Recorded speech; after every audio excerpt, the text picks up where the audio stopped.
note on therapy for a vampire.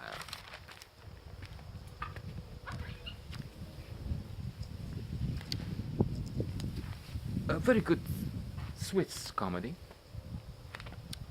horror comedy maybe. It's good. It's a comedy because otherwise I wouldn't touch it, so to say. Horror movies I reject up front. I'm not interested. Um, it may go back to, if not childhood, some teenage years. I remember seeing um, at a time when it was difficult to get films. The communist regime here had only 2 hours of TV a day, and that was propaganda, pretty much like they have in North Korea. And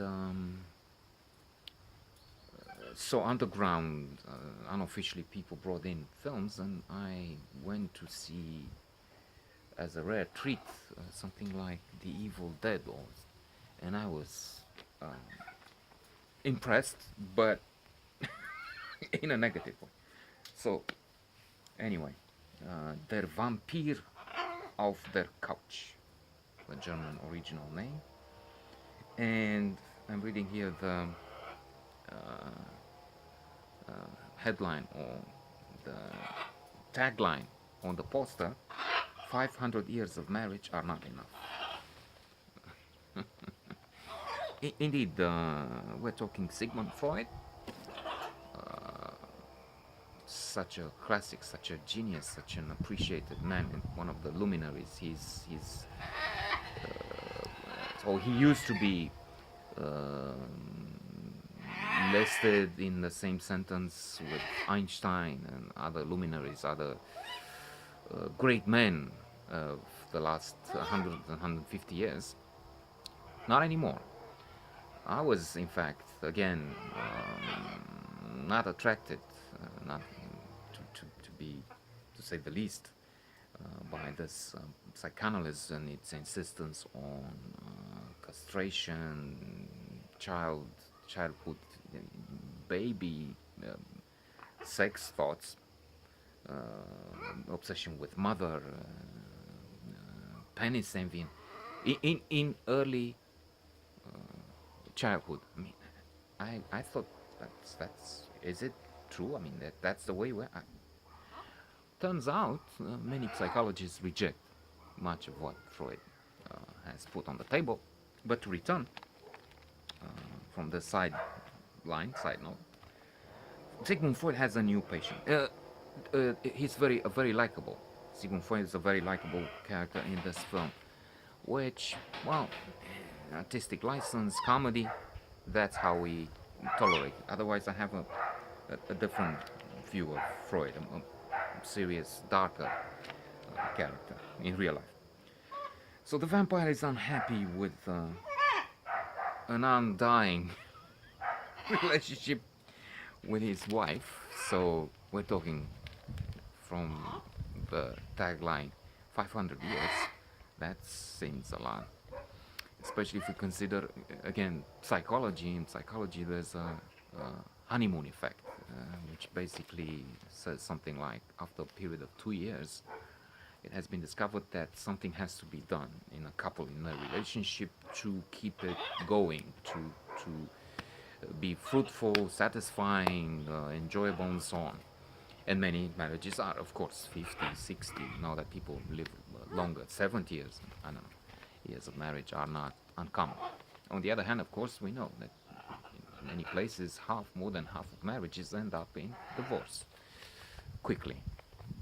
And one of the reasons is that after 2 years, even if you're married, an example given by Harvard professor Tal Ben-Shahar, you're married with Halle Berry, you're in a relationship, someone new may be more interesting, more attractive, just because she's new.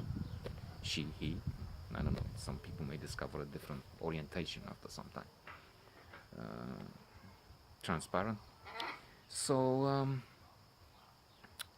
that's interesting. 500 years, and when he's asking, Sigmund Freud is asking something like his occupation, the answer of the vampire is count, and that brought to mind a joke I heard, I've read in The Economist. In fact, heard was not incorrect because I'm listening to The Economist lately, and they have an audio format, so I'm not exactly reading, somebody's reading it for me. In Finland, at the border guard asks name, Putin, occupation, not this time, just visiting, something like that.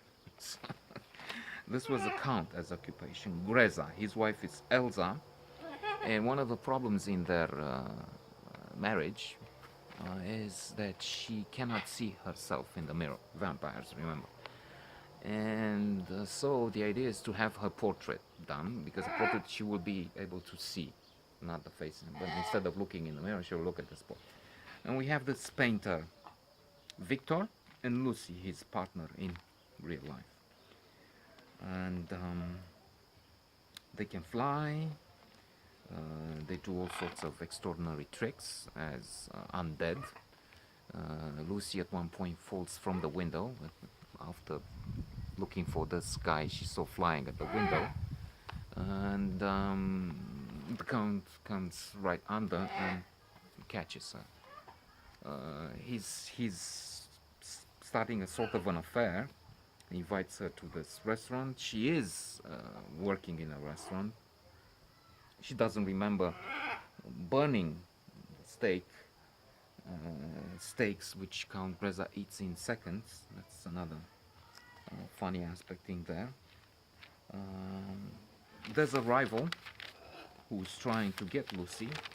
At the same time, the relationship between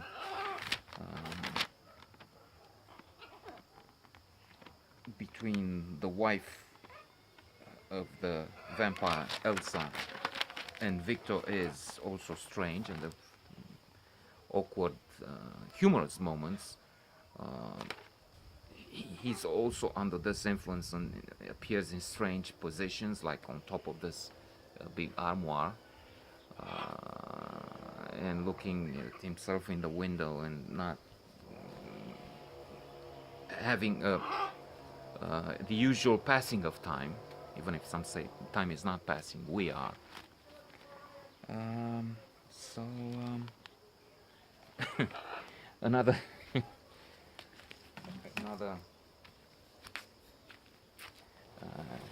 interesting situation is when Lucy loses her. She gained some abilities. She was on the point of becoming a vampire, but now that this is cancelled, she loses the ability to climb walls, and she wants to climb the walls, and she's unhappy she cannot. And then also in dialogue with her partner Victor, the painter, he sees these changes, and she says, "Come on, you wanted me to be not in these exact words. You wanted me to be different. Well, different, but not this different. I mean, not a vampire. I don't want you a vampire.